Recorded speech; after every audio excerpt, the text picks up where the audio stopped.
Imagine, a teenage girl leaves her country to marry someone she's never met. Living in the most luxurious palace in the world, her every move is watched, criticized, and ultimately condemned by the entire nation. She's not a fictional character, she's Marie Antoinette. A figure whose life was filled with luxury, political intrigue, and ended tragically in the world's most famous revolution. In this video, we'll trace her life journey from birth as a Habsburg princess to becoming Queen of France to her death by the guillotine. Hello everyone, welcome to this channel. I'm Rai, and in this video we'll explore the story of one of the most controversial and misunderstood figures in European history, Marie Antoinette, Queen of France, whose life was filled with luxury, politics, and tragedy that shook the world. Many people know her by the famous line, "Let them eat cake," but the truth is far more complex. Behind her glamorous image lies the story of a young woman forced to flee her country, marry a man she'd never met, and struggle with palace pressures, royal intrigue, and the wrath of an entire nation. So prepare yourselves, because today we'll delve into the life of Marie Antoinette, from her childhood as a Habsburg princess, to her rise to Queen of France at the Palace of Versailles, to her tragic end amidst the French Revolution that changed history forever. Here are the complete historical facts about Marie Antoinette, a figure who was more than just legend and controversy.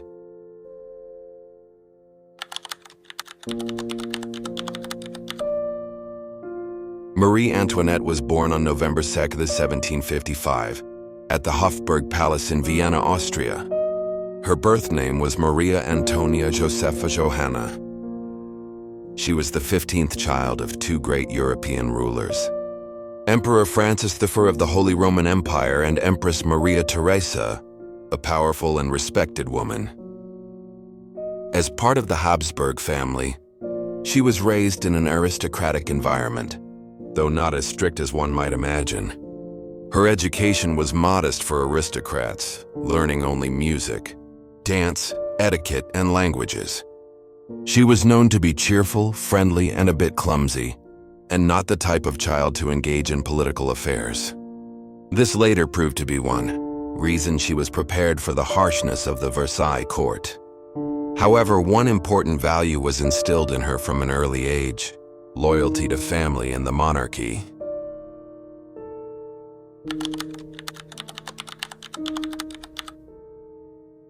Amidst tensions between Austria and France, Empress Maria Theresa sought to forge a new alliance through a political marriage.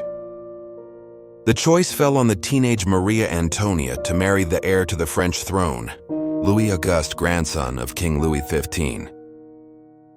In 1769, she was formally prepared to become the Dauphin's wife. She learned French, court etiquette, and even the gait typical of French nobility. On April 19, 1770, Maria Antonia was symbolically separated from her former identity. She was stripped of all Austrian attributes and given the new name, Marie Antoinette. On May 16, 1770, she married Louis Auguste at Versailles. The wedding was grand, but not everyone welcomed it. Some French nobles viewed her as a foreigner and a political tool of Austria.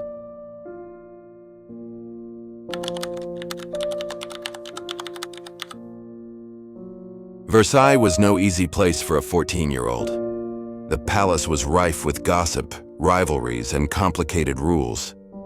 The biggest problem arose from her marriage. For years, Marie Antoinette remained childless.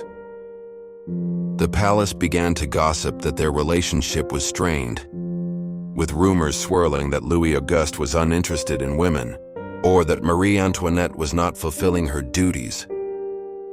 In reality, Louis was known to be shy and inexperienced. He also suffered from minor physiological problems that made marital relations difficult. However, the gossip had already damaged Marie's reputation.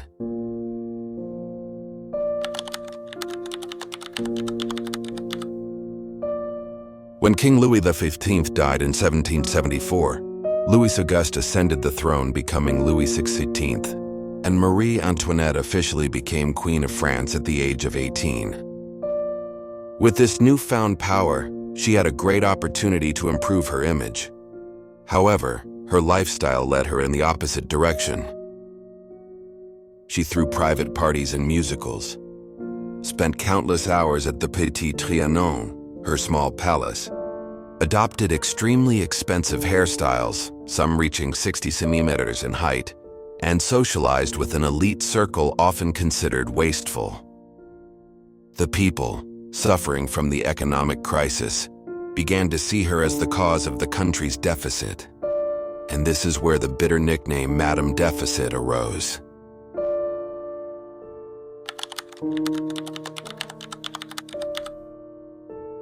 Popular discontent was further fueled by political propaganda. It began with the diamond necklace scandal of 1785, a major corruption case involving a very valuable necklace. Marie Antoinette did not order the necklace at all, but her name and signature were forged by a fraudster. Despite her innocence, her image was further damaged. Accusations of an immoral lifestyle. Political pamphlets portrayed her as an arrogant, greedy, and immoral queen. Much of it was slander, but the effect was devastating. National economic crisis. Bread prices soared, and the poor suffered. Marie Antoinette was made a symbol of an elite indifferent to the suffering of the people.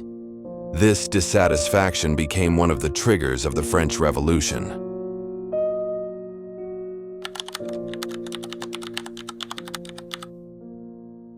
In 1789, the people stormed the Bastille. This event marked the beginning of the French Revolution. The royal family was forced to move from Versailles to Paris to be more easier to control. They lived in the Tuileries and were officially prisoners. Despite the increasingly dangerous situation, Marie Antoinette tried to maintain her dignity. However, she became a prime target of public hatred. Pamphlets, caricatures, and scathing speeches blamed her for all of France's problems.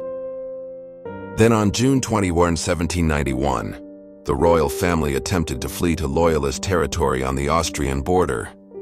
This plan was partly orchestrated by Marie Antoinette and aided by Austrian allies and French nobles.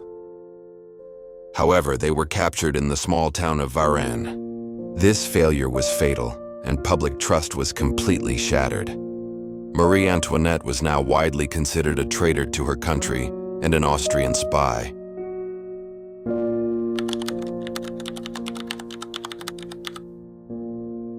In 1792, the monarchy was abolished and France became a republic.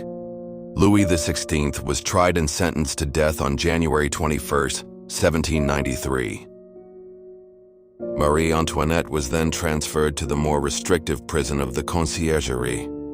She was separated from her children, subjected to relentless interrogations, and her physical condition deteriorated. Her trial in October 1793 was swift. The charges against her included conspiring with Austria, squandering the nation's wealth, betraying the interests of the people, and a heinous charge concerning her children, which she calmly and dignifiedly denied. In the eyes of the revolutionaries, the verdict was already decided even before the trial began. That morning, Marie Antoinette, now emaciated and weak, was taken in an open carriage to the Place de la Révolution. Her breasts had been shaved, her hands were tied, and she was dressed in a simple white dress. When she accidentally stepped on the executioner's foot, she said, "Pardon me, sir, I did not mean to do it," a final apology before her death. Shortly afterward, the guillotine fell. Marie Antoinette died at the age of 37, becoming the last queen before the collapse of the French monarchy. After the revolution, Marie Antoinette's image was slowly re-evaluated. Many historians agree that she was not an evil queen who ruined France, but rather a young woman caught unprepared in a political storm, a victim of propaganda and palace intrigue, and a symbol of the collapse of absolute power.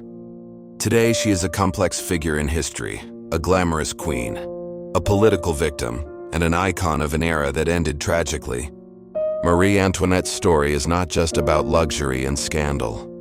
It is the journey of a woman trying to survive the greatest storm of her time. She was born a princess, lived as a queen, and died a victim of the revolution. But behind the glamour and tragedy, we discover a human being who fought to preserve her family, her identity, and her dignity until the very end. Okay everyone, if you enjoyed this video, don't forget to hit the like and subscribe buttons below to encourage me to create more content like this. Okay friends, I'm Rai, goodbye, see you in the next video.